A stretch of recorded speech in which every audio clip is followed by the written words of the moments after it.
नमस्कार दोस्तों, स्वागत है आपका एक बार फिर से हमारे YouTube चैनल धार्मिक ज्ञान में। दोस्तों, यदि आप अपने लाइफ में कुछ नया सीखने की चाह रखते हैं तो आज ही हमारे चैनल को सब्सक्राइब कर लें और पूरी जानकारी पाने के लिए वीडियो के अंत तक बने रहें, क्योंकि अधूरा ज्ञान विष के समान होता है। दोस्तों, एक स्त्री में कुछ ऐसे गुण होते हैं जो आपके घर को स्वर्ग बना सकती है, और साथ ही कुछ ऐसे अवगुण भी होते हैं जो आपके पूरे घर को कंगाल बना सकती है। तो आज हम यही बात करने वाले हैं कि आखिर कौन सी स्त्री घर को स्वर्ग बना सकती है और कौन सी स्त्री घर को बर्बाद कर सकती है। तो कृपया इस वीडियो को एक बार अंत तक अवश्य देखें, साथ ही कमेंट में जय मां लक्ष्मी जरूर लिखें। दोस्तों, हर किसी की ख्वाहिश होती है कि उसे ऐसी पत्नी मिले जिसमें एक अच्छी व सफल गृहिणी की सारी खूबियां हों। वह पति, सास, ससुर, देवर और अन्य रिश्तेदारों के साथ सभी पक्षों को लेकर चले। हमराही के रूप में हर कदम साथ खड़ी नजर आए, सुख दुख में सहभागी बने, पति को अंदर से ताकत और संबल दे। घर में खुशियों का माहौल हो। कभी अनबन मौका आए तो भी पत्नी की एक मुस्कुराहट में सारे गम और झंझटें दूर हो जाएं। वह किस्मत पर चार चांद लगा दे।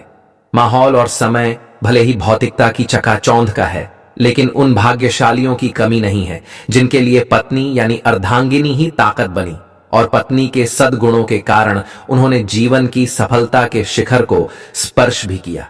इस समय भी वर वधू की खोज का सिलसिला जारी है। जनवरी के दूसरे पखवाड़े से मुहूर्तों के साथ हर तरफ 7 फेरों की रस्में भी शुरू हो जाती है। तो आइए आज आपको भी बताते हैं कि किन गुणों और लक्षणों वाली बालिकाएं अपने पार्टनर के लिए बेहद लकी होती हैं। भौतिकता और चकाचौंध के इस दौर में लोग गोरी, लंबी और चेहरे से सुंदर दिखने वाली युवतियों को ही पसंद कर रहे हैं। वधू हमेशा वर के योग्य देखी जानी चाहिए। रंग से फर्क नहीं पड़ता। गुणों के मिलान वाली लड़कियां ही पति ससुराल पक्ष का भाग्योदय करती हैं। सामुद्रिक शास्त्र व गरुड़ पुराण में इसके साफ संकेत भी दिए गए हैं। गरुड़ पुराण के एक श्लोक में कन्या के गुणों के बारे में बताया गया है। इसके अनुसार जिस व्यक्ति की पत्नी में ये 4 गुण हों, उसे खुद को देवराज इंद्र यानी समृद्ध और भाग्यशाली समझना चाहिए। इन गुणों के प्रभाव से उस घर में पैसों की कमी नहीं होगी और हमेशा सुख शांति बनी रहेगी। जो पत्नी गृह कार्य में दक्ष है, जो प्रियवादिनी है, जिसके लिए पति ही प्राण है, जो पतिपरायणा है, वास्तव में वही पत्नी है। समुद्र शास्त्र अंगों की बनावट और रूपरेखा के आधार पर मनुष्य के भाग्य, गुण और जीवन के दूसरे पहलुओं के बारे में जाना जा सकता है। जिन कन्याओं का चेहरा अपने पिता के चेहरे से मिलता जुलता हो, वे बहुत ही भाग्यशाली होती हैं। इन्हें जीवन में हर वह सुख मिलता है जो वह चाहती है। जिन कन्याओं का चेहरा गोल, मांसल, चिकना और आकर्षक होता है, वह किस्मत वाली होती हैं। जिन युवतियों को शरीर आगे की तरफ हाथी की तरह उठा हुआ होता है, वह सौभाग्यशालिनी होती हैं। ये पति के लिए बेहद लकी होती है। जिन लड़कियों का ललाट समतल और सिंदूर लगाने वाला स्थान कुछ उन्नत होता है, वे सौभाग्यवती होती हैं। इनके सुहाग की उम्र लंबी होती है। जिन युवतियों की भौहें एक बराबर दूरी पर हों, सटी हुई नहीं हों और धनुष के समान झुकी हों, वे भाग्यशालिनी होती हैं। जिन युवतियों के नेत्र कमल की पंखुड़ी के समान और उनके बीच का स्थान दूध के समान सफेद हो, ये कन्याएं पति के लिए भाग्यवर्धक होती हैं। जिन कन्याओं की भुजाओं में हड्डियों का जोड़ नजर नहीं आता, हाथ व भुजाएं कोमल होने के साथ हाथों में अधिक रोम नहीं होते, वे भी भाग्यशालिनी होती हैं।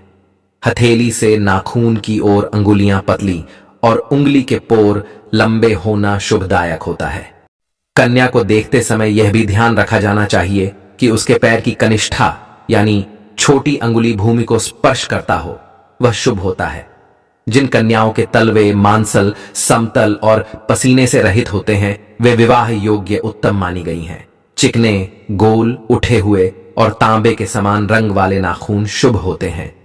शास्त्रों में वर्णित है कि लंबे बालों वाली महिलाएं पद्मनी होती हैं, अर्थात उच्च कोटि की होती हैं। लंबे और रेशमी बाल शुभता और सौंदर्य का प्रतीक हैं। सामुद्रिक शास्त्र में लंबी गर्दन वाली महिलाओं को मंगलकारी माना गया है। जिन कन्याओं की गर्दन लंबी होती है, वे ऐश्वर्यशालिनी होती हैं। इनके पास संपूर्ण वैभव होता है। इनके रहते पति को कभी पैसों की कमी नहीं आती। सामुद्रिक शास्त्र व भविष्य पुराण में लिखा है कि ऊंचे, सुडौल व बड़े वक्षस्थल वाली स्त्रियां सौभाग्यशालिनी होती हैं। इनके सुडौल वक्षस्थल धन, समृद्धि व सौभाग्य के प्रतीक हैं। बड़े वक्षस्थल वाली स्त्रियां पति के लिए एक तरह से तारणहार होती हैं। जिन कन्याओं की जंघाएं पुष्ट व मांसल होती हैं, वे वैभवशाली होती हैं। इनके कारण ही पति को मकान और वाहन आदि का सुख बेहतर ढंग से प्राप्त होता है। दोस्तों, शास्त्रों में वर्णित है कि लंबे बालों वाली महिलाएं पद्मिनी होती हैं, अर्थात उच्च कोटि की होती हैं। दोस्तों, लंबे और रेशमी बाल और सौंदर्य का प्रतीक होते हैं। अगर आप भगवती देवी का कोई चित्र या प्रतिमा देखेंगे तो आप यह पाएंगे कि उनके बाल लंबे होते हैं, क्योंकि दोस्तों, लंबे बालों वाली महिलाएं पति के लिए भाग्यशाली होती हैं। सामुद्रिक शास्त्र में लंबी गर्दन वाली महिलाओं को मंगलकारी माना गया है। दोस्तों, जिन महिलाओं की गर्दन लंबी होती है वह शालिनी होती हैं। उनके पास संपूर्ण वैभव होता है। सामुद्रिक शास्त्र के अनुसार जिन महिलाओं की जंघाएं मांसल होती हैं वे बहुत ही सौभाग्यशाली होती हैं। इनके कारण पति को मकान और वाहन का सुख बेहतर ढंग से प्राप्त होता है। पतली और विकृत जंघाओं को शास्त्रों में अच्छा नहीं माना गया है। दोस्तों, बड़ी आंखों वाली महिलाएं बहुत ही सौभाग्यशाली होती हैं। यह विदुषी, विवेकशील और बहुत ही समझदार होती हैं। यह पूरे परिवार के लिए शुभ होती हैं और विपत्ति आने पर अपनी सूझबूझ से पूरे परिवार को संभाल लेती हैं। इनके रहते कभी भी धन की कमी नहीं होती। यह हर विपत्ति का सामना करने में सक्षम होती है। दोस्तों, उम्मीद करते हैं जानकारी आपको पसंद आई होगी। तो आप लोग वीडियो को लाइक और शेयर करके कमेंट में हर हर महादेव अवश्य लिखें और ऐसे ही इंटरेस्टिंग जानकारी पाने के लिए हमारे चैनल को सब्सक्राइब करना ना भूलें।